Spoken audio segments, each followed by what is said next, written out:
Bago ako naging B-Mobile member, dati akong OFW.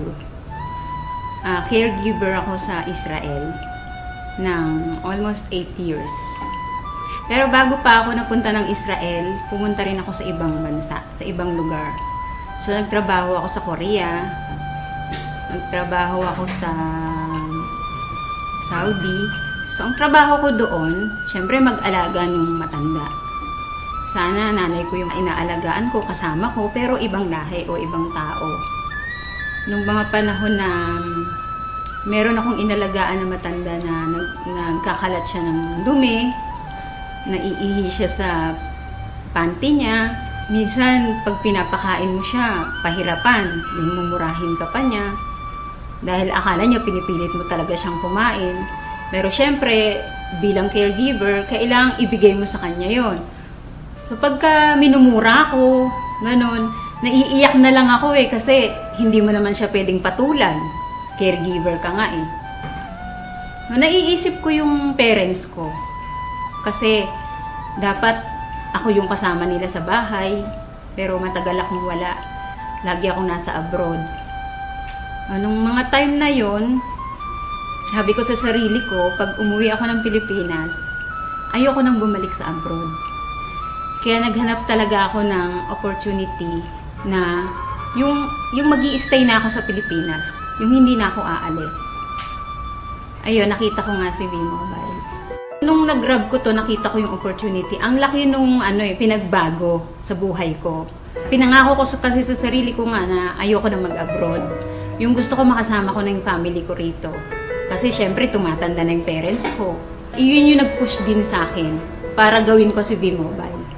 Hindi kagaya nung nagtatrabaho ako as a caregiver, ginagawa ko lang yun kasi trabaho ko yun. So wala akong choice. Pero dito, bilang B-Mobile technopreneur, nade-develop din yung pagkatao ko. Yung sabi ko sa sarili ko, ay marunong din pala talaga ako makipag-usap. Yung isang pinagpapasalamat ko na nandito ako ngayon sa B-Mobile, yung nagkaroon ako ng time sa sarili ko, nakakapunta ako sa iba-ibang lugar. Kasi sabi ko noon, pumupunta ako ng abroad, pero ang Pilipinas hindi ko nalilibot. So ngayon nagagawa ko na siya. Napupuntahan ko na yung mga lugar na hindi ko napupuntahan noon dito sa Pilipinas. Sa mga OFW, huwag silang matakot na umuwi ng Pilipinas. Kasi noon nalulumo ako sa tuwing sasabihin nila sa akin na, di bali nang mamatay dito sa abroad kahit may gera. Ayaw namin umuwi kasi nandiyan kami sa Pilipinas. Ganun na ba talaga kahirap yung Pilipinas para ganun lang sabihin nila? Tapos yung kahit na malayo sila sa mga anak nila, sa pamilya nila, basta ang mindset nila, ang nasa isip nila, sa abroad lang nila mararanasan na magkaroon ng pera, na maibigay sa pamilya yung pangarap na gusto nila. Hindi ka palaging malakas. Hindi ka palaging may trabaho dyan. Darating ang panahon, uuwi ka rin ng Pilipinas. So, ang sabi ko, kung gagawin nyo si B-Mobile, pag uwi nyo ng Pilipinas, meron na kayong ipon, meron na rin kayong gagawin. Sabi ng kuya ko sa akin, nung niyayaya ko siya, sabi niya sa akin, wag mo na nga akong isali sa ganyang kalokohan. Sabi niya. Sabi ko, hindi naman kalokohan si B-Mobile, kasi negosyo nga yan eh. Pinapakita ko nga sa'yo na dito, maliit lang yung capital, tapos may malaking potential income, sabi ko sa kanya. So sabi niya sa akin, baka mamaya magpasali ka dyan ng mga tao, yun pala, scam yan. Sabi niya, di madadamay pa kami niyan. Patay ko niyayaya mo, madadamay din ako, sabi niya. So, syempre na-hurt ako kasi hindi ibang tao yung nagsabi sa akin eh. Kumbaga, kapatid ko siya eh. Anong time na yon, sabi ko sa kanya, sabi ko sa sarili ko, hindi ako titigil sa B-Mobile.